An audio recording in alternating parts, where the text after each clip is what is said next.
بسم اللہ الرحمن الرحیم۔ السلام علیکم ورحمۃ اللہ وبرکاتہ۔ الحمد للہ رب العالمین والعاقبۃ للمتقین والصلاة والسلام علی سیدنا وحبیبنا محمد وعلی آلہ وصحبہ اجمعین، اما بعد فقال النبی صلی اللہ علیہ وسلم لا يزال الناس بخیر ما عجل الفطر۔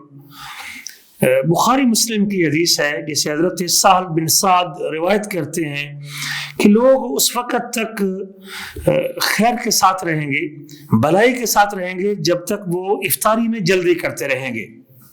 پیارے نبی صلی اللہ علیہ وسلم نے اس حدیث میں افطاری میں جلدی کرنے کی ترغیب دلائی ہے۔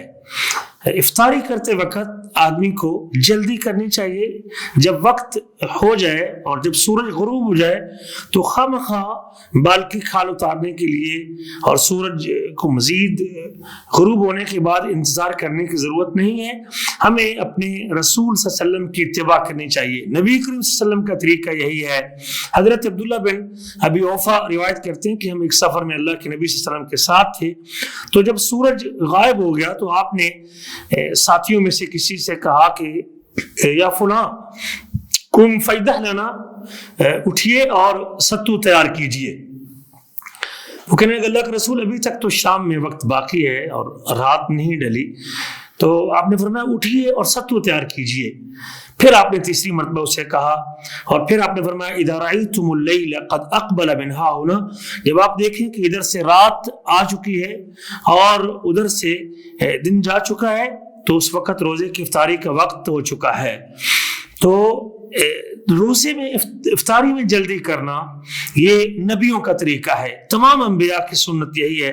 حضرت ابو درداء فرماتے ہیں ثلاث من اخلاق النبوہ، تین چیزیں نبوت کے اخلاق میں سے ہیں، افطاری میں جلدی کرنا، سحری میں تاخیر کرنا اور دائیں ہاتھ کو بائیں ہاتھ کے اوپر رکھنا۔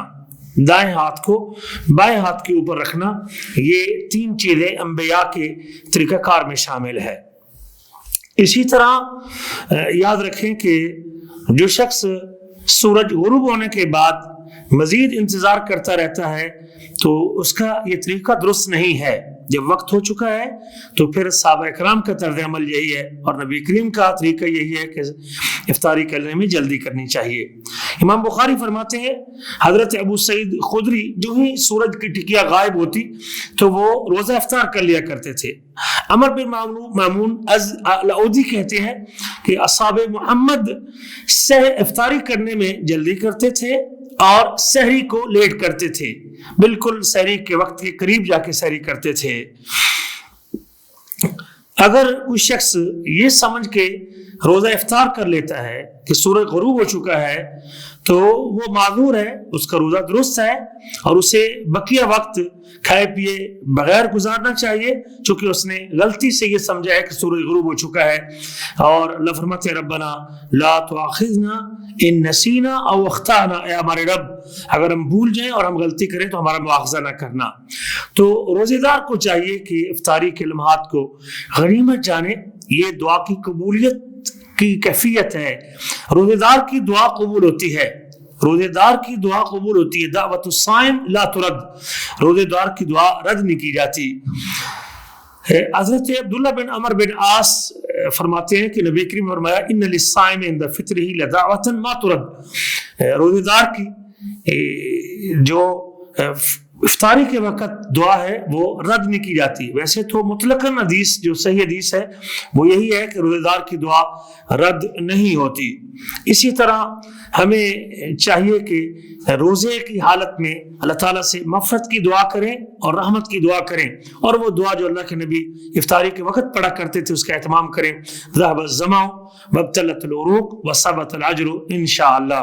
پیارے نبی صلی اللہ علیہ وسلم جب روزہ افطار کرتے تھے تو یہ دعا پڑھتے تھے، اللہ سے دعا کرتے ہیں کہ اللہ ہمیں نفع بخش علم عطا کرے اور مقبول عمل عطا کرے، اور اللہ تعالیٰ ہماری دعاؤں کو قبول فرمائے، اللہ تعالیٰ ہمارے والدین کی مغفرت فرمائے اور ہمارے اساتذہ کی مغفرت فرمائے۔